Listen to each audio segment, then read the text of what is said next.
안녕하세요. 사연 읽어주는 남녀입니다. 오늘도 와주셔서 감사드리며 오늘의 사연 시작하겠습니다. 나이 60이 넘어 세상에 영원한 비밀은 없고 결국 만나게 되는 인연은 반드시 만나게 된다는 것을 알게 되었습니다. 평생 자식 하나만 보고 살아왔는데 그 자식과 연을 끊게 된 애 끓는 사연 들어보시겠어요? 젊은 날 저에게는 정말 사랑했던 여자가 있었습니다. 회사 근처 식당에서 일하던 여자였는데 굉장히 순박하고 선하게 생긴 여자였어요. 자주 얼굴을 보게 되면서 호감을 키웠고 연애도 하게 되었습니다. 그게 저에게는 첫 연애였는데 그 여자를 정말 많이 사랑했어요. 할 수만 있다면 당장 결혼식도 올리고 싶었는데 저희 부모님이 극심한 반대를 하고 나선 겁니다. 사실 저도 그렇게 내세울 게 많은 사람도 아니었는데 부모님은 어린 나이에 공기업에 입사해 집안의 자랑인 장남이 별 볼 일 없는 여자랑 결혼한다는 것이 싫었던 거예요. 그 여자랑 결혼하고 싶으면 나 관에 들어가거든 그때 해라. 어머니, 내가 널 어떻게 키웠는데 그 집에 대릴 사위로 들어가야 하는 걸 어느 아들 부모가 허락하느냔 말이야. 대릴 사위라니요. 그런 거 아니에요. 아니긴 뭐가 아니냐. 당장 병석에 들어 누워있는 아버지에 그 병수발하는 어머니 대신 고등학교도 못 가고 이랬다면서 틀림없이 버는 돈은 죄다 병원비에 생활비로 갖다 줄 거 아니야. 그런 집안이랑 결혼해서 뭘 어쩌려고. 결혼해 버는 돈 그 집 부모 살리는 데 쓸래? 아니면 내내 부모 위에 일한다고 종일 일하면서 내조도 못 받고 살 거야? 내가 고작 그런 대접 받으라고 장남이 널 귀하게 키운 줄 알아? 아이고, 속상해서 못 살아 정말. 물론 혜선이 집안 사정이 좋지 않아서 얼마간 도와야 하는 건 맞지만 혜선이 남동생도 있고 혜선이가 다 부담하고 있는 것도 아니에요. 결혼하더라도 제가 그 집에 들어가서 살 일도 없고요. 내가 너를 그렇게 멍청하게 키웠냐? 애초에 집안에 문제가 있는 집에는 시집 장가 가는 거 아니다. 너라면 네 동생 용선이가 그런 집에 들어간데도 얼씨구나 좋다 허락할 거야. 아버지, 제발 허락해 주세요. 정말 착한 사람이에요. 평생을 가난하게 살아도 모난 것도 없이 맑고 선한 사람이라고요. 그래서 더 싫다. 착해 빠졌으니 그런 부모도 평생 놓지 못하고 살 거 아니야. 나는 내 아들 등골 뽑아 먹으려는 처가 필요 없다. 내 눈에 흙이 들어가기 전까진 절대 안 돼. 생각보다 부모님의 반대가 극심했고 그 어떤 협상이나 설득의 여지도 보이지 않았습니다. 여자친구의 집안 형편이 좋지 않다는 것도 아버지께서 차도 없는 병을 가지고 있다는 것도 그것 때문에 자식들이 생활 전선에 빨리 뛰어들어 일을 해야 한다는 것도 다 싫다고 하셨어요.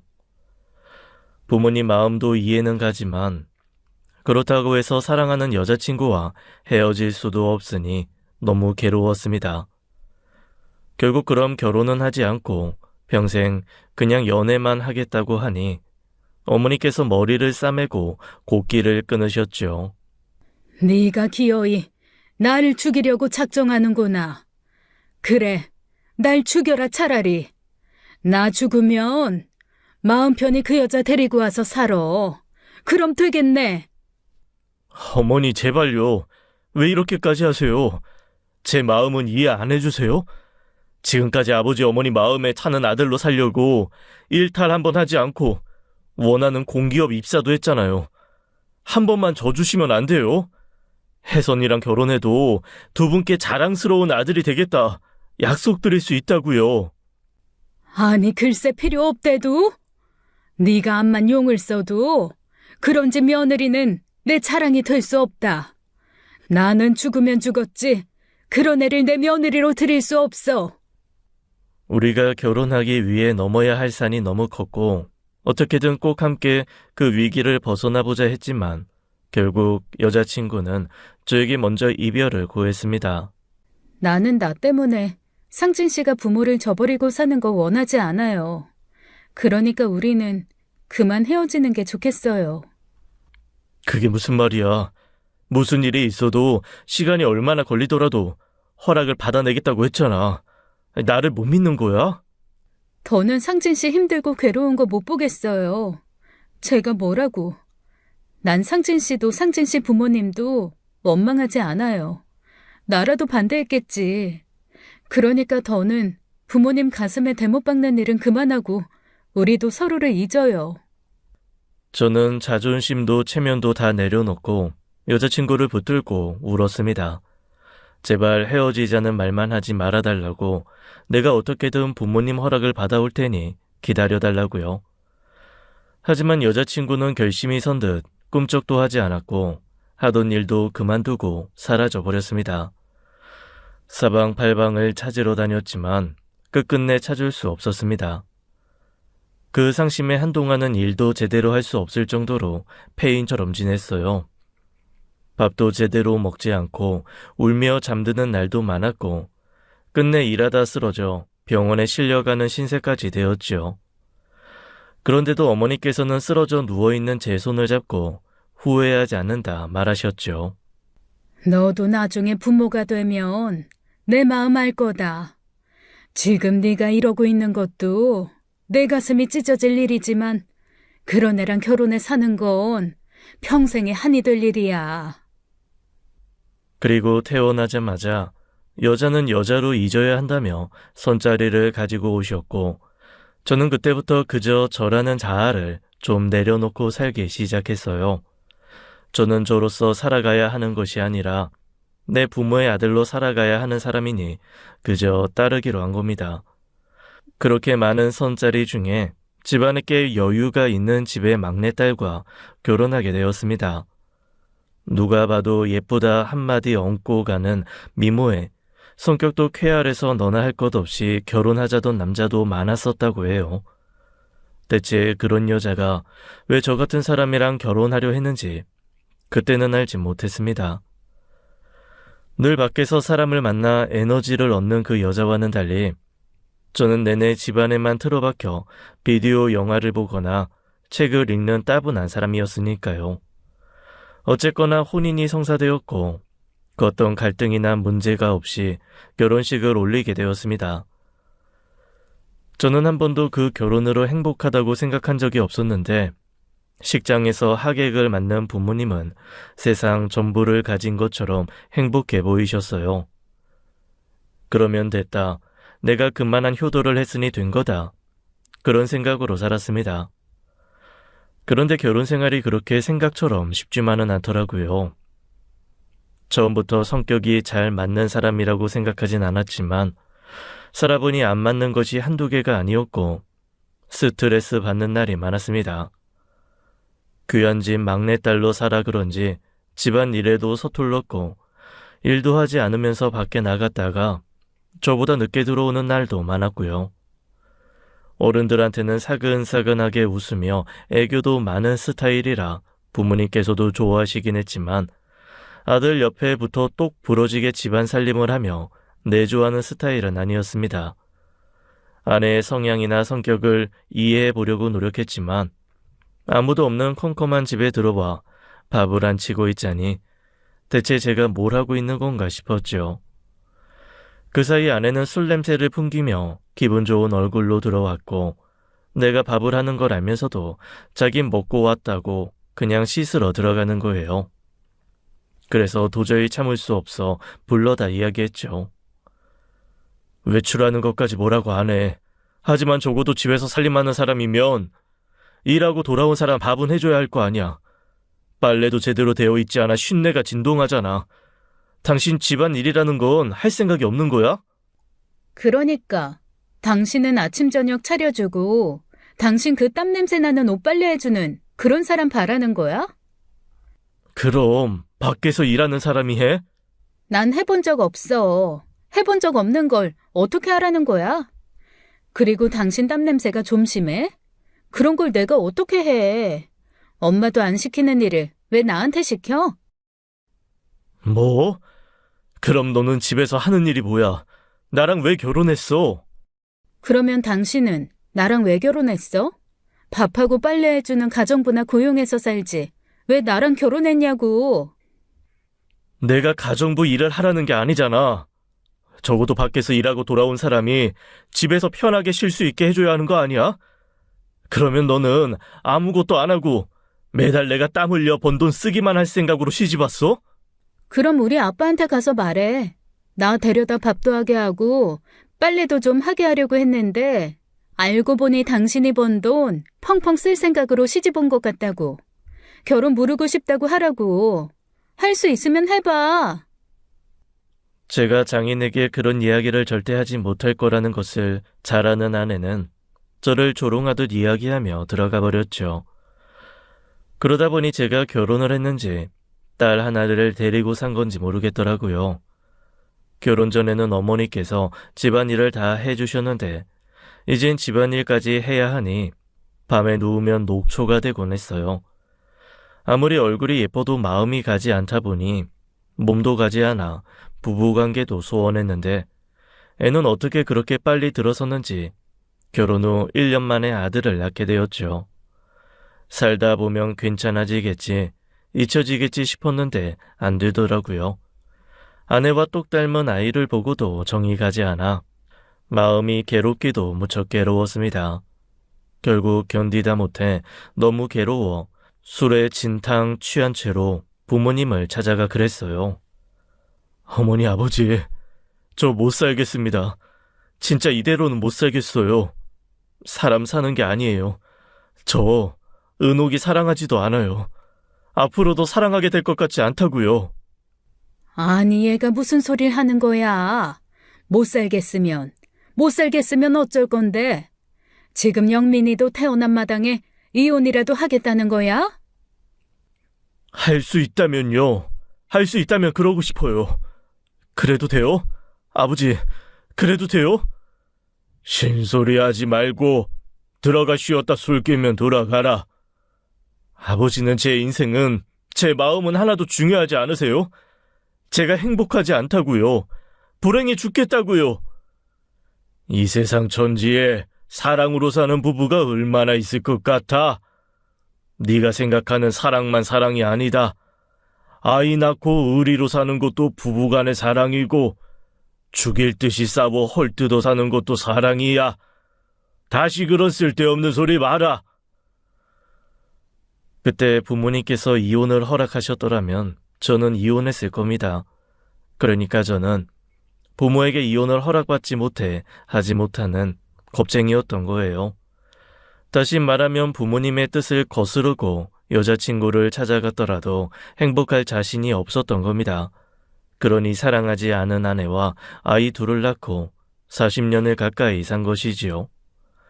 아내가 밖으로 놔두는 성향은 아이를 낳았다고 해서 변하지 않았습니다. 임신하고도 도저히 못 참겠다고 술을 마시다 걸리는 날도 있었는데 애 낳고 나서는 수요 중에 한 번씩 술을 마시더라고요. 아무리 술이 좋다고 해도 그렇지 자기 애한테 나쁜 영향이 미칠 수 있는데 술을 마십니까? 해도 너무하는 거 아니야?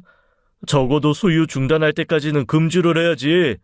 세상 어느 엄마가 자기 자식한테 젖 먹이면서 술을 마셔? 그럼 어떡해. 마시고 싶어서 못 견디겠는데. 그리고 뭐 내가 자주 마셔? 어쩌다 한 잔 마시는 거야, 한 잔. 그 한 잔으로 뭐 영민이가 내 젖 먹고 취하기라도 한대? 당신이 수유하는 거 아니면 제발 신경 꺼. 그 정도로 못 참으면서 어떻게 애 엄마냐? 그럼 당신도 끊어. 왜 나만 끊으래? 당신은 밖에서 회식이다 뭐다 즐길 거 다 즐기고 오면서 왜 나만 참아야 하느냐고. 내가 당신 평소에 놀러 다니는 거 가지고 뭐라고 했어? 허구한 날 친구들이랑 놀러 갔다 술에 취해 들어와도 뭐라고 한 적 없어. 기껏해야 들어오기 전에 집안일 좀 해달라 한 게 전부지. 근데 애 엄마로서 경각심을 가지고 살라고 하는 게 그게 그렇게 나올 일이야? 애는 알아서 잘 커. 제발 나 좀 닥달하지 마. 그깟 알코올 섞인 젖 좀 먹는다고 안 죽는다고. 그렇게 걱정되면 당신이 알아서 보든가. 그날 아내는 정말로 우는 아이를 놓고 나가버렸고 다음날까지 들어오지 않았습니다. 급한 대로 아이를 어머니께 맡기고 출근해야 했고 퇴근 후 아이를 데리고 집에 오니 장인어른께서 데리고 오셨더라고요. 내가 내 딸 부족한 거 잘 아네만. 그래도 애 낳은 아내한테 그렇게 박하게 굴면 안 되지. 안 그래도 철이 없는 애가 결혼해 애 엄마가 되려고 하니 서툰 게 한두 가지가 아닐 것세.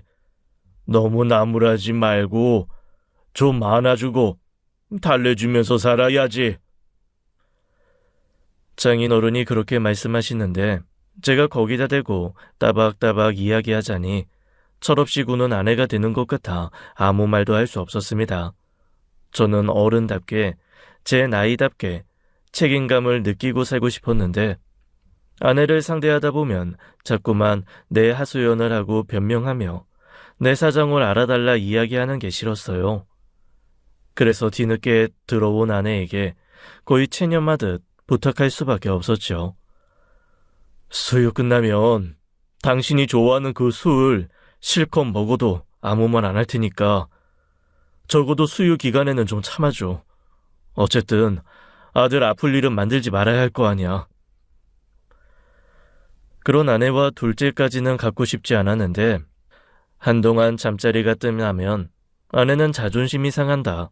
자기를 여자로 보지 않는 거냐 아니면 밖에 다른 여자가 있어 풀고 오는 거냐 별소리를 다 하며 요구했어요. 그런데 또 어떻게 둘째가 생겼는데 기쁘기는커녕 절망스럽더라고요. 아들 하나에 갖는 책임감도 버거워 죽겠는데 거기에 둘째라니요.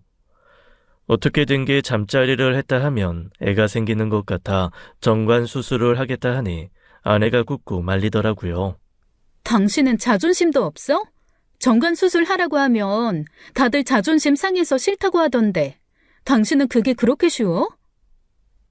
누가 그렇게 자존심 상해 싫다고 했는데? 주변에 결혼한 내 친구들 말 들어보면 다 그래. 자기 남편은 해달라고 해도 안 한다고. 어려울 거 없어. 우리 형편에 애들 더 생기는 게 문제가 될 것 같아서 그러는 건데. 난 반대야. 아이 계획을 왜 당신 마음대로 결정해? 살다 보면 셋도 낳고 넷도 낳고 싶을 수 있는 건데. 아무리 그래도 어떻게 우리 형편에 셋을 낳아? 당신 직업 탄탄하고 돈 잘 벌어오는데 뭐가 문제야? 애가 돈만 있다고 키워줘. 나 일 갔다 와서 당장 집안일 하는 것도 힘들어 죽겠는데 애가 더 늘어나면 그만큼 내 일만 더 늘어나는 거잖아. 그까짓 집안일 뭐 얼마나 한다고. 알았어. 내가 하면 될 거 아니야. 됐어? 아내는 자꾸 아이 욕심을 내며 정관 수술을 하지 못하게 막았고 결국 포기하게 됐었지요. 그러면서도 또 셋째가 생길까봐 얼마나 가슴 졸이며 살았는지 모릅니다. 둘째가 태어나고도 사사건건 싸우는 일이 많았어요. 생활 습관도 달랐지만 교육관도 달라 갈등이 더 늘어나더라고요. 둘째는 딸이었는데 딸이다 보니 아무래도 어렸을 때부터 제 엄마 화장품에 관심을 보였는데 아내의 화장품을 얼굴에 찍어 바르고 심지어 입에 넣기까지 하는데도 위화감이 없더라고요.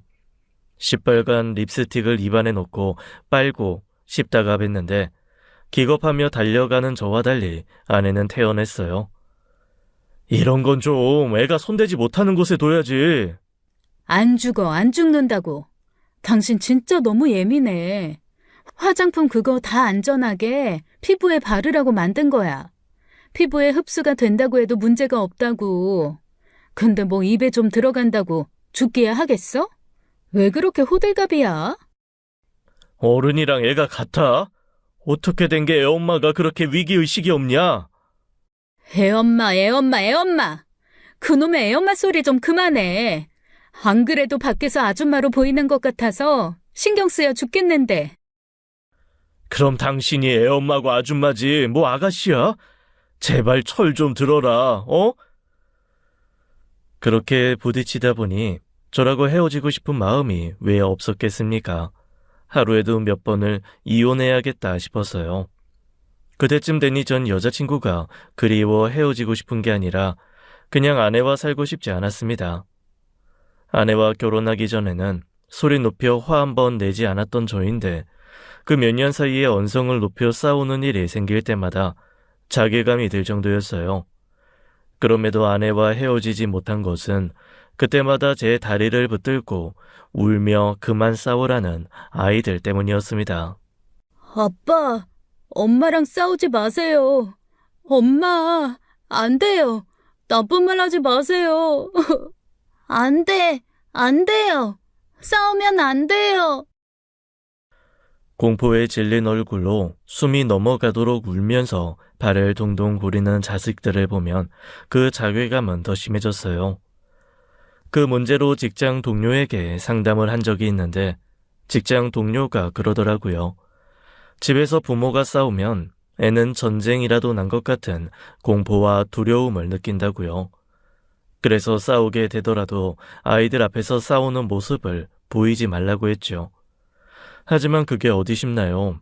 싸우자 마음 먹고 시작하는 게 아니라 이야기를 하다 보니 언성이 높아지는 거라 결국 싸우지 않으려면 제가 억울하고 답답한 일이 있더라도 입을 다물어야 했습니다.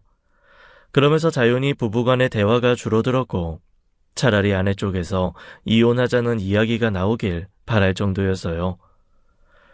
그러던 어느 날이었습니다. 집으로 돌아오는 길에 집 앞에서 다른 남자의 차례에서 내리는 아내를 보게 된 거예요. 저는 집에 오자마자 아내를 추궁했지요. 그 남자 뭐야? 봤어? 예전부터 알고 지내던 동네 오빠야. 결혼한 여자가 아는 오빠 차를 타고 귀가해? 그것도 집 앞에서? 동네 사람들이 보면 뭐라고 생각하겠어? 뭐 또 왜 시비야? 동네 사람들이 보면 뭐 어쩔 건데? 바람이라도 났나 보다 싶어 할까봐? 그 사람들이 뭐라고 하든 난 상관없어. 내가 아는 오빠 차 타고 안전하게 집에 오겠다는데 뭐가 문제야? 그래도 그렇지. 결혼에 애도 있는 여자가 남의 남자 차에 덥석 올라타는 게 문제가 아니야? 지금 뭐 나 바람 피운 사람 취급하는 거야? 아, 진짜 기분 더러워. 오히려 당신이 남편이면 고마워해야 하는 거 아니야? 내 친구 남편은 남편이 데리러 왔더라. 당신은 그런 센스도 없으면서 당신 대신 안전하게 집에 가라고 태워다 준 게 그렇게 문제야? 아내는 항상 그런 식이었습니다. 누가 봐도 아내에게 한 소리 할 수 있는 상황에도 당당했고 오히려 제가 잘못한 사람처럼 몰아갔지요. 밖에 나가 시간 보내고 노는 거 그냥 스트레스 풀고 싶어 그런다 칩시다. 아내 문제는 노는 게 아니었어요. 노느라고 자기 본분을 자꾸 잊는다는 거였습니다. 집안일이야 제가 어떻게든 커버할 수 있었지만 아이들 문제는 또 달랐어요. 회사에 있는 사람이 어떻게 아이들 문제로 당장 학교에 달려갑니까? 사춘기에 접어든 아이들이 사고를 일으키는데 저는 그게 다 아내 탓만 같았습니다. 집에서 제대로 된 엄마 역할을 하지 못해 아이들도 엄마처럼 밖으로 나도는 것 같았고요. 둘 다 학교 성적은 엉망인데다가 학원은 밥 먹듯이 빼먹고 결국 학교에서 아들의 주머니에서 담배가 나왔다고 연락이 왔을 때 얼마나 화가 나던지요. 딸은 딸대로 용돈이 부족하다고 난리를 피우더니 친구 지갑에 손을 대는 문제로 학교에서 연락이 왔고요. 사람을 사지로 모는 기분이 이런 건가 싶었습니다. 어렸을 때야 애들 잘하는 거 보는 맛으로 애교 부리는 거 보는 낙으로 살았다지만 지금은 제가 그 가정을 지키고 싶었던 유일한 이유였던 아이들마저 저를 배신하는 것만 같아 괴로웠죠. 제가 누구 때문에 그렇게 치열하게 살고 있었는데요. 스트레스가 극심해 머리에 500원짜리 동전만한 구멍이 2개나 생겼고 밥을 먹어도 소화가 안 돼 소화제를 달고 살았습니다. 결국 못된 마음이었지만 저는 더는 그 가정을 유지하고 싶지 않다는 결론에 이르렀어요. 아이들에게 무책임한 아빠가 되더라도 혼자서 멀리 도망치고 싶었습니다. 솔직히 그만하면 효도도 할 만큼 했고 나이 40이면 다시 인생을 시작해도 충분하잖아요. 그래서 화도 내지 않고 진지하게 아내에게 이혼하자 했죠. 당신도 나도 자유롭게 살고 싶어 하는데 그게 서로가 있는 한 힘들 것 같으니까 우리 그냥 여기서 그만하는 게 좋을 것 같은데. 뭐? 지금 이혼하자는 거야? 우리 부부로서 사는 거 아니고 애들 부모로 사는 거잖아. 그러면서 우리가 부모 역할이라도 제대로 하고 있는 것 같지도 않고 이혼해 살더라도 그 정도는 하지 않겠냐? 참나, 어이가 없네. 뭐? 누가 보면 되게 당신이 피해자인 줄 알겠어. 지금 당신 표정이 딱 그러잖아. 내가 당신이랑 부부로 살기 싫어서 이러고 사는 것 같아? 내가 왜 맨날 밖으로 놔두는데. 그게 다 날 여자로 봐주지 않는 당신 탓 아니야? 그게 무슨 소리야? 나 다 알아. 당신 여자 있었잖아. 결혼 전에 죽고 못 사는 여자가 있었는데 어머님, 아버님 반대 때문에 헤어졌다며. 아가씨가 그러더라. 눈물이 나서 못 봐줄 정도였다고. 당신 지금도 그 여자 그리워하잖아. 안 그래? 그런 거 아니야. 거짓말 하지 마. 가슴에 손을 얹고 솔직하게 말해봐. 나랑 살면서 단 한 번도 그 여자 그리워한 적 없어? 그건... 그거 봐. 당신도 떳떳하지 못하잖아. 그것도 바람이야. 정신적인 바람. 육체적 바람만 바람인 줄 알아? 나 이거 그냥 못 넘어가. 이혼? 그래, 해줄게. 근데 당신 10원 한 장 남기지 말고 빈털터리로 나가야 할 거야. 이 집, 차, 그리고 앞으로 영민이, 현아 양육비까지 내가 당신 빈털터리로 만들 거라고. 느닷없이 아내 입에서 나온 전 여자친구의 이야기에 아찔하더라고요. 그걸 알고 있을 거란 생각도 하지 않았고 아내가 내가 살면서 그 여자를 그리워하는 티를 느꼈을 거란 생각도 하지 못했거든요. 하지만 오히려 알고 있다고 생각하니 후련한 생각도 들면서 그래, 하나도 남김없이 가져가도 좋으니 제발 헤어졌으면 좋겠다. 그런 생각이 들었습니다. 그런데 그날 밤 베란다에서 찬 바람을 쐬며 앉아있는 저를 아들이 찾아왔더라고요. 아빠, 형민, 왜 안 자고 나왔어? 죄송해요. 어? 제가 그동안 아빠 엄마 속썩이고 학교에서 문제 일으킨 거예요. 담배 피운 것도 죄송하고 친구 때린 것도 다 죄송해요. 잘못했어요. 그래, 영민이 네가 잘못을 뉘우쳤다니 다행이다. 이렇게 찾아와 먼저 이야기해줘서 고마워. 그러니까 이혼 안 하면 안 돼요? 어? 엄마랑 이혼하지 말고 그냥 살면 안 돼요? 전 엄마 아빠랑 헤어져 사는 거 싫어요. 현아도 아까 엄마 아빠랑 한 말 다 듣고 방에서 계속 울고 있는데. 영민아. 이렇게 빌게요, 아빠. 제발요. 엄마랑 아빠랑 이혼하는 거 싫어요. 가족끼리 헤어져 사는 것도 싫어요. 앞으로 잘할게요. 공부도 열심히 하고 친구도 안 괴롭히고 절대 나쁜 친구들이랑 어울리지도 않을게요. 한 번만 봐주세요. 네? 제발요. 아들이 울면서 무릎을 꿇고 비는데 가슴이 미어지더라고요. 그 순간 저는 알았습니다. 이번 생에 온전히 나만을 위한 삶은 없구나. 나는 죽을 때까지 이 애들을 책임지며 살아야겠구나 하고요. 내 욕심에 이혼의 자유를 찾자고 내 자식 눈에서 그렇게 눈물을 뿜고 차가운 베란다 바닥에 무릎을 꿇리게 하고 싶지는 않았습니다. 결국 이혼 결심은 물거품이 되었고 저는 또 그렇게 의미 없는 하루하루를 살게 되었죠. 아내는 제가 자기를 여자로 봐주지 않아 밖으로 놔두는 거라고 했지만 저도 압니다. 그게 다 핑계라는 것을요. 아내는 결혼 전부터도 사람 만나 노는 것을 좋아했고 술도 좋아했으니까요. 제가 아내를 사랑으로 품어줬다 한들 제 품에서 노는 것으로 만족할 사람도 아니었어요. 그래서 오로지 애들만 보고 살았던 거예요. 다행히 아들은 그날 이후 약속을 지켜주었고 딸도 정신을 차렸는지 더는 문제를 일으키는 일이 없었어요. 저 조그만 애들도 부모를 위해 저런 노력을 하는데 그에 반해 변할 기미가 보이지 않는 아내를 볼 때마다 답답했지만요. 하지만 애들이 독립해 나가고 나니 저는 또다시 방향을 잃은 사람처럼 방황하게 되었습니다. 참 아내를 보면 신기하기는 했어요. 지겹지도 않은지 어떻게 30년을 넘게 변하지도 않고 한결같은지요. 아들, 딸 고3 수험생 때는 조금 잠잠하다 싶었는데 대학이다 취업이다 하고 독립하니 날이라도 잡은 사람처럼 밖으로 나돌았지요. 집에 들어가고 싶지 않은 건 저도 마찬가지였습니다. 아무도 없는 집에 혼자 들어가는 것도 싫었고 이제 곧 정년이라 내내 집에 있을 시간이 많아질 텐데 앞으로 어쩌나 싶은 막막한 마음이 들었거든요. 그래서 할 일 없이 이 동네 저 동네 돌아다니며 혼자 받아주는 아무 식당이나 들어가 저녁을 먹고 들어가곤 했어요. 그날도 어김없이 낯선 동네에서 혼자 들어갈 만한 식당을 찾아 들어간 참이었습니다. 순두부찌개 하나를 주문하고 멍하게 앉아 있는데 저도 모르게 제게 음식을 서빙해주는 식당 주인의 손으로 눈길이 가게 되었어요.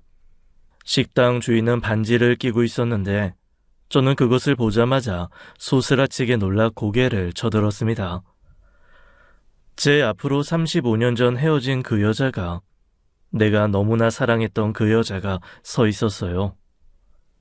혜선이? 네? 혹시 상진 씨? 나야 상진이야. 이게 대체 어떻게 된 일이야? 그 반지는 제가 35년 전 여자친구에게 생일 선물로 준 반지였습니다. 비록 하나씩 나눠 끼는 커플링은 아니었지만 길 가다 금방에 들어가 여자친구가 마음에 들어 하는 것으로 사준 것이었어요. 너무 비싸고 귀한 것이라고 한사코 마다했지만 오래전 할머니로부터 금을 몸에 지니고 있으면 좋은 일이 생긴다는 말이 떠올라 해준 거였죠. 그런데 그 반지를 여전히 간직하고 있었던 겁니다. 제가 그 반지를 어떻게 잊겠어요? 반가워 눈을 떼지 못하는 내게 일단 밥부터 먹으라며 웃는 여자를 보고 변하지 않았구나 했습니다. 그때는 늘 제 형편이나 사정을 먼저 봐주며 배려하던 여자였으니까요. 밥이 코로 들어가는지 입으로 들어가는지 몰랐는데 일단 식당에서 그러지 말고 차나 한 잔 마시자면서 같이 일하는 아주머니에게 식당을 맡기고 저를 따라 나섰습니다. 그렇게 우리는 카페에 앉아 무려 35년 만에 서로 마주보고 앉게 된 거였어요. 이건 미안해요. 식당 일을 하다 보면 별의별 손님들을 만나는데 결혼했냐고 물으면 곤란한 이야기를 하는 손님이 있어서 결혼 반지로 보이려고 쓴 거예요. 가진 반지가 이것뿐이라. 그럼 여태 결혼도 하지 않고 혼자였어? 어쩌다 보니 그렇게 됐어요. 당신도 알잖아요. 우리 집. 그럼 어머님, 아버님은? 아버지는 5년 뒤에 돌아가셨고 엄마는 20년 전에요. 상진 씨는요? 결혼했어요? 나야 뭐 애가 둘이야. 어머님, 아버님 좋아하셨겠네요. 미안해. 뭐가요? 다 그렇게 될 일이었던 거지. 그렇게 카페에 앉아 시간 가는 줄도 모르고 이런저런 이야기를 하게 되었습니다. 그저 얼굴만 봐도 너무 행복했어요. 그 여자를 다시 식당에 데려다주고 돌아오는 길에 깨달았지요. 35년 동안 단 한 번도 그 행복을 느끼며 살아본 적이 없다고요. 그 사실이 사무치게 너무 서글펐습니다. 당장 이혼하고 그 여자를 붙잡고 싶은 마음이 왜 없었겠습니까? 그런데 아내와 이혼하고 첫사랑을 찾아 재혼한다는 게 아이들에게도 미안하기도 했고 그 여자가 받아준다는 보장도 없잖아요. 그렇게 씁쓸한 마음으로 집으로 돌아갔는데 제가 늦게 들어가서인지 아내가 먼저 돌아와 있더라고요. 평소처럼 눈인사나 하고 씻으러 들어가려는데 아내가 저를 붙잡았습니다. 앉아봐. 왜? 이거 봐. 할 말 없어? 아내가 내게 보여준 것은 핸드폰 액정에 띄운 사진 한 장이었어요. 바로 방금 전 나와 그 여자가 마주보고 앉아있는 모습을 찍은 사진이었습니다. 알고 보니 우연히 그 카페를 방문했던 아내의 친구가 저를 보고 찍은 거였어요. 세상에 무슨 그런 말도 안 되는 우연이 있습니까? 그것도 하필 그 여자를 만난 날에 거기서 아내 친구를 만나다니요. 꼴에 바람 피워? 그런 거 아니야. 그냥 아는 사람 만나 커피 한잔한 건데 그게 뭐가 바람이야. 당신이 아는 여자가 어딨고 아는 여자 만났다고 이런 카페 들어가서 커피 마실 사람이야? 누구야? 바른 대로 말해. 누구라고 말하면 당신이 알아? 아는 사람이 있긴 하지. 당신이 결혼 전에 죽고 못 살았던 그 여자. 그 여자라면 설명도 되고 납득도 되지. 서로 사생활에 신경 안 쓰기로 한 거 아닌가? 만나보네 그 여자. 참나. 왜? 이제 와서 새 출발이라도 하고 싶어? 그래서 첫사랑 만나서 좋았어? 그만해. 뭘 그만해. 이거 바람이야. 알아? 뭐가 바람인데? 그냥 전에 알던 사람 만나 커피 한잔한 거 가지고 또 사람을 바람으로 몰아가? 그렇게 따지면 당신은 당신 남자인 친구들이랑 안 만나. 그럼 당신은 수도 없이 바람을 피웠게. 친구 만나는 나랑 음흉한 마음을 가지고 만난 당신이 같아? 음흉하긴 뭐가? 누가 음흉한 마음을 가지고 만났다는 거야? 이루어지지 않은 첫사랑을 그럼 그냥 동네 아줌마 만나듯 만났겠어? 모르지. 평소에 나 몰래 밥 먹듯 만나던 중인지도. 솔직히 말해봐. 언제부터야? 나 몰래 어디까지 갔어? 뭘 어디까지 가? 오늘 처음 만난 거야. 35년 만에 처음 만난 거라고. 그걸 누가 믿냐고. 아주 좋아 죽네. 참나.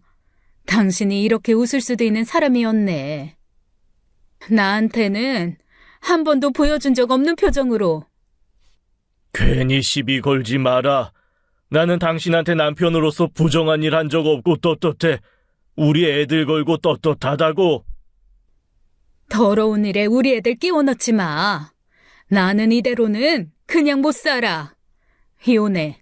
당신이 그 여자랑 언제부터 만났든, 언제부터 만나서 더러운 짓을 하고 지냈든, 나는 이제 당신 못 믿어. 이혼해. 그동안 아내의 입에서 이혼하자 이야기 나오기를 얼마나 기다렸나요? 그런데 기쁘지 않았습니다. 지금 아내는 내가 그 여자와 바람을 피웠다고 상정하고 이야기하고 있었어요. 여기서 이혼하겠다 하면 그 여자는 그동안 유부남을 만나 부정한 짓을 저지른 여자가 되는 것이고, 저는 바람 피우다 아내에게 이혼당한 남자가 되는 것이었습니다. 제가 고작 그런 결말을 위해 지금까지 참고 산 것이 아니라 이혼하더라도 그런 불명예스러운 이혼은 하고 싶지 않았어요. 그 뒤로 아내는 작정한 듯 저를 바람을 피운 사람으로 몰아가기 시작했습니다. 매일 저보다 늦게 집에 오던 사람이 퇴근 시간보다 더 이른 시간에 집에 와서 제 퇴근을 감시하고요. 그러니 제가 얼마나 어이가 없겠어요. 게다가 더 황당한 것은 아이들에게 전화해 눈물바람을 하며 제가 바람을 피웠다 흉을 보는 겁니다. 얼마나 애들을 붙들고 울었는지 바쁜 애들이 주말에 집으로 와서 그러는 거예요. 아빠, 그동안 엄마가 속상하게 한 건 알지만 그렇다고 이런 식으로 복수하는 건 좀 아니오. 복수? 내가 무슨 복수를 했다는 거야?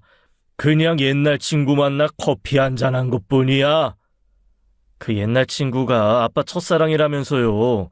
엄마 입장에선 많이 속상하죠. 맞아, 아빠. 아빠가 너무했어. 엄마가 오해하고 의심하는 거 나 충분히 이해해. 아이, 정말 답답해 죽겠네. 그런 거 아니라니까. 니들까지 대체 왜 그래? 아빠가 평생 여자 문제 일으킨 적이 있냐? 니네 엄마가 그렇게 밖으로 나더라도 나는 계속 집에 있었어.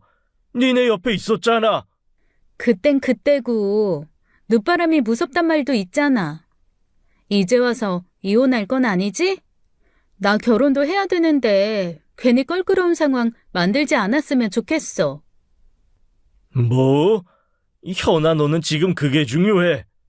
그렇잖아. 요즘 아무리 이혼이 흔하다지만 그게 우리 부모님 일이면 싫지. 나중에 시댁에 뭐라고 해? 아빠가 첫사랑 찾아 떠나서 이혼했다고 해? 자식들 이야기를 듣는데 얼마나 허탈하고 허무하던지요. 누구 하나 제 편에서 이야기하지 않고 자기 엄마 말만 믿고 엄마 편만 드니 서운하기도 엄청 서운했습니다. 제가 지금까지 누구 때문에 그렇게 살았는데요. 자식 키워봤자 소용없다는 이야기하는 일 없었으면 했는데 저한테도 그런 일이 일어난 겁니다. 평생 내 행복 다 버리고 부모로 남아달라는 총에 자식만 바라보고 살았는데 다 늙어도 내 마음 알아주는 자식은 하나 없고 자기 피해 볼 것만 생각하니 내가 누굴 위해 살았나 싶더라고요. 결국 저는 아내와 이혼하기로 결정했습니다. 그런데 재산 분할 과정에서 문제가 생긴 거예요. 아내는 집만 넘겨주면 깔끔하게 이혼할 수 있다고 했지만 집이 우리 집 재산의 전부나 다름없었어요. 애들 교육 때문에 학군지로 이사 가야 한다고 고집을 부려왔는데 집값이 세서 최근에서야 대출금을 다 갚은 집이고요. 게다가 저를 유책 배우자 취급하면서 위자료까지 달라고 하는데 날강도나 다름없이 제 전부를 내놓으라는 것이었습니다. 도저히 그렇게 할 수가 없어 결국 소송을 하게 되었고 저는 견딜 수 없는 괴로움에 결국 그 여자를 찾아갔지요. 평생을 자식만 보고 그저 나만 참으면 되겠거니 하며 살았는데 결국 나한테 남은 것은 하나도 없더라. 내가 뭘 위해 이렇게 살았나 싶어. 그래도 당신이 열심히 노력해서 아이들 번듯하게 키워냈잖아요. 그만하면 당신도 열심히 산 거 맞아요. 어떻게 그게 의미가 없는 거예요. 세상에 나 혼자 남은 기분이야. 와이프 성격에 어떻게든 나를 거덜내려고 발악할 텐데 앞으로 그 지난한 소송은 또 어떻게 견뎌야 하나 싶고 미안하다. 내가 네 앞에서 별말을 다 한다.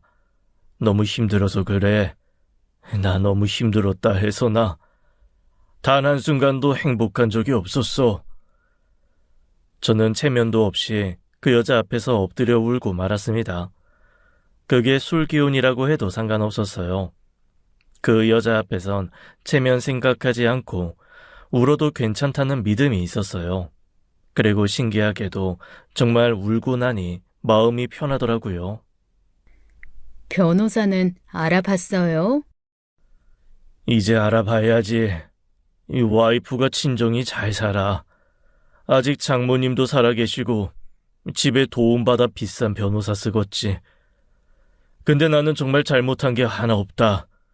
잘못한 거라곤 내 행복은 눈꼽만큼도 생각하지 않고 그저 애들을 위해 산 것밖에 없어. 변호사 알아본 거 아니면 내가 믿을 만한 변호사 소개시켜 줄게요. 상진 씨 아내분이 얼마나 능력 있는 비싼 변호사 고용할지 모르겠지만 내가 아는 변호사도 꽤 유능하니 분명 도움 될 거예요. 그래, 그래 줄래? 그러면 나야 고맙지. 고맙다 해서 나 정말 고마워. 그렇게 저는 그 여자의 도움을 받아 변호사를 만나게 되었는데 내 아들 또래의 젊은 남자였습니다.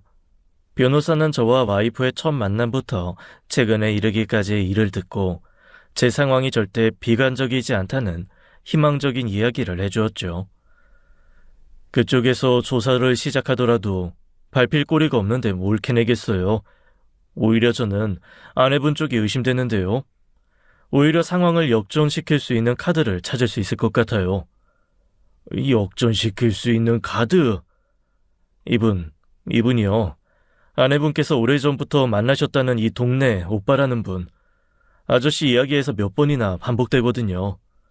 아이, 그야 와이프 오랜 지인이기도 하고 나도 몇 번 얼굴을 본 적도 있고 제가 그동안 여러 번의 이혼 소송을 맡은 경험으로 미루어 보건대 보통 여기에 본인이 생각하지도 못한 비밀이 있기도 하더라고요. 어쩌면 아저씨의 결백을 소명하는 것보다 상대의 약점을 잡아 공격하는 쪽이 더 쉬울 수도 있어요. 그게 무슨 말이야? 그러니까 아내가 이 남자랑 바람이라도 폈을지도 모른다. 이거야? 제 경험상 높은 확률로 그래요. 그게 아니더라도 충분히 그 상황을 아저씨에게 유리한 상황으로 역전시킬 수 있고요. 지금 아내분께서는 사혜선 씨와 카페에서 만난 그 하나만의 정황으로 바람으로 몰고 가는 거잖아요. 그러면 법원에서 절대로 외도로 받아들여주지 않아요.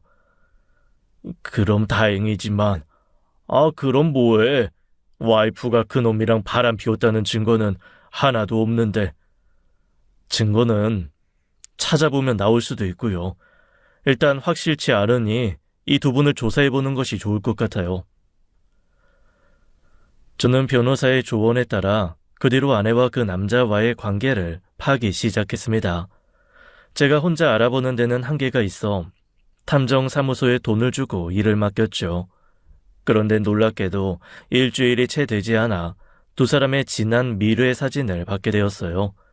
손을 잡고 걷는다거나 서로 포옹을 한다거나 둘이 모텔에 드나드는 사진까지요. 제가 남녀 이성 친구가 없어 촌스러워 그 관계를 이해하지 못한다는 와이프의 투정에 저도 모르게 제가 잘못된 것이라고 생각했던 모양입니다. 고향 오빠라는 사람이 아내의 모임을 함께 한다는 것은 알고 있었지만 각자의 배우자가 있고 그저 성향이 잘 맞는 사람들끼리 모여 노는 것뿐이라고 생각했어요. 제가 순진하다면 한참이나 순진하고 멍청하다면 굉장히 멍청했던 것이죠. 그런데 그게 끝이 아니었습니다. 제가 건넨 사진을 받아본 변호사가 그러더라고요. 이보다 더 확실한 증거가 필요해요. 어쩌면 생각보다 오랜 소송이 필요할 수도 있는 문제고요. 그게 무슨 말이지? 자녀분이 두 분이 있다고 하셨죠? 그렇지. 유전자 검사부터 시행해보세요. 아저씨가 두 자녀의 생물학적 아버지가 맞는지 확인할 필요도 있을 것 같아요. 뭐? 아이, 그게 무슨 말이야? 그건 절대 아니야. 그럴 리 없어. 영민이 현아는 내 자식이 맞아. 네, 그럴 거예요. 그런데 아내의 외도가 처음이 아닐 확률이 높은 상황에서 그 가능성도 염두에 두셔야 돼요. 저는 머리가 아찔해 앉은 자리에서 휘청거렸습니다. 아내의 외도와 아이들의 문제는 별개였어요. 아내가 바람을 피웠다는 것보다 아이들이 내 자식이 아닐지도 모른다는 사실이 더 끔찍했습니다. 저는 평생을 그 아이들만 바라보고 산 사람이니까요. 변호사는 유리한 소송을 위해 보다 확실한 증거가 필요하다면 필요한 과정이라고 했지만 평생 내 자식으로 알고 살았던 아이들을 상대로 친자 확인을 한다는 것은 생각보다 굉장히 무섭고 힘든 일이었습니다. 아이들을 불러다 어설프게 머리카락을 요구하는 것은 힘들 것 같아 아내와 아이들을 불러 솔직하게 이야기했습니다. 갑작스러울지 모르겠지만 부탁이 있어. 이 와중에 부탁은 무슨? 뭔데요? 니네한테는 미안한 이야기지만 아빠가 영민이 현화랑 친자 확인 검사를 해보고 싶어. 네? 아빠, 그게 무슨 말이야? 친자 확인 검사라니. 와, 진짜 최악이네. 당신 미쳤어? 어떻게 그런 이야기를 해? 영민이 현아한테 부끄럽지도 않아? 나를 원망하더라도 확인할 것은 제대로 확인하고 싶어 그래. 검사하게 해줘. 아니, 못해. 지금 당신이 하려는 짓이 뭔지 알아? 너네가 엄마의 바람으로 태어난 애들인지 확인해 보려고 한다. 지금 그 말이 하고 싶은 거잖아. 감히 나를 의심해? 나를? 당신도 나를 의심하는데 내가 당신을 의심하지 못할 이유가 없지. 고작 커피 한 잔 한 거 가지고 이혼 소송을 당해야 할 정도로 의심을 받는다면 하루가 멀다 하고 밖에 나가 사람들을 만나고 집에 붙어 있던 적이 없는 당신은 뭐겠어? 아는 사람도 많잖아. 이를테면 당신 동네 오빠 같은 사람. 뭐? 진짜 기가 막히네. 애들한테 손대기만 해? 절대 용서 못해. 어떻게 날 그런 치졸하고 더러운 여자를 만들어? 나 당신 애들 엄마야. 그깟 소송이 뭐라고 그렇게까지 해야겠어? 원망해도 좋고 화를 내도 좋다. 근데 다 하고 나서 결과를 보고 했으면 좋겠는데. 엄마, 해. 못할 게 뭐야. 할게요. 머리카락 뽑아주면 돼요? 일어나요. 자요. 자, 받아요. 안 돼! 화가 난 아들이 자기 머리를 쥐어뜯으며 머리카락을 건네자 갑자기 아내가 거품을 물고 달려와 아들의 손을 잡아채는 겁니다. 아내의 태도에 저는 확신을 가졌고 아이들은 당혹스럽게 자기 엄마를 쳐다봤지요. 아니, 그냥 하는 것조차 너무 치욕스러워서 그래. 당신이 감당할 수 있겠어? 만약 영민이, 현아, 다 당신 자식이면 어쩔래? 그러면 지금 내가 당한 이 수모, 이 모욕 어떻게 보상할 건데? 그땐 당신이 원하는 대로 이 집 당신한테 다 주고 물러날게. 저로서도 큰 결단이었어요. 아내의 말이 맞을 수도 있지만 저는 확신이 들었습니다. 아내가 거짓말을 하고 있다는 것을요. 결국 저는 그 자리에서 아이들의 머리카락을 받았고 유전자 검사를 했습니다. 그리고 놀랍게도 영민이, 현아, 그러니까 내가 평생을 내 자식으로 알고 살았던 그 두 아이가 모두 내 친자가 아닌 것으로 나왔죠. 제가 받은 충격만큼이나 아이들이 받은 충격도 심했어요. 다 자란 아이들의 눈물은 볼 일이 없었으면 좋겠다고 생각했는데 제 엄마를 붙들고 오열하는 아이들을 보니 아주 잠시 이렇게까지 해야 했나 하는 후회도 들었습니다. 어떻게 이래? 엄마! 내가 아빠 아들이 아니라니! 대체 이게 뭔데? 오빠도 나도 아니라고? 둘 중 하나도 아니고 둘 다 아빠 자식이 아니라는 게 말이 돼? 아니야, 아니라고. 검사가 잘못된 거야. 당신, 이게 무슨 수작이야? 어디 조작된 종이 쪼가리 가지고 와서 나를 모욕해. 아니야, 아니라고. 정신 차려. 이미 끝났어, 당신. 완전히 끝났다고. 뭐가 끝나? 뭐가? 절대 이대로 못 끝내. 당신 그 더러운 수작 내가 밝혀내고 말 거야. 영민아, 현아야, 속지 마라. 이딴 종이 쪼가리는 절대 너희 출생을 증명할 수가 없어. 아내는 미친 사람처럼 눈이 돌아 발악했고 저는 더는 그 여자와 대면하며 살 자신이 없어 집을 나왔습니다. 변호사에게 모든 증거 자료를 넘겨주었고 이혼 소송과 더불어 친자 관계 부인 소송까지 걸어 모두 승소했지요. 하지만 끝난 것이 아니었어요. 아내와 아이들의 친부를 상대로 그간 아이들에게 들어간 돈을 얼마간이라도 받아낼 생각입니다. 정신적 손해배상 청구도 하고요. 법적으로 할 수 있는 건 죄다 받아내려고요. 아이들을 생각해 적당히 끝내려 했는데 법원에서도 끝까지 자신의 죄를 뉘우치지 않는 모습을 보니 견딜 수가 없었습니다. 아내를 상대로 승소하고 집에서 아내를 쫓아냈는데도 어쩐지 시원하지가 않더라고요. 내 자식을 위해 살았다 생각했었는데 남의 자식을 붙들고 살았던 것이고 그것 때문에 전 여자친구를 마음에 품고도 아내와 살았던 건데 제 인생이 송두리째 부정당하는 것 같았습니다. 친부를 상대로 소송을 해야 했기에 호적 정리까지 한 것이지만 아이들과는 계속 연락하며 지내기로 했어요. 친자식이 아니라지만 그래도 제가 친자식으로 키운 세월이 30년이 넘는데 어떻게 한순간에 남이 되나요?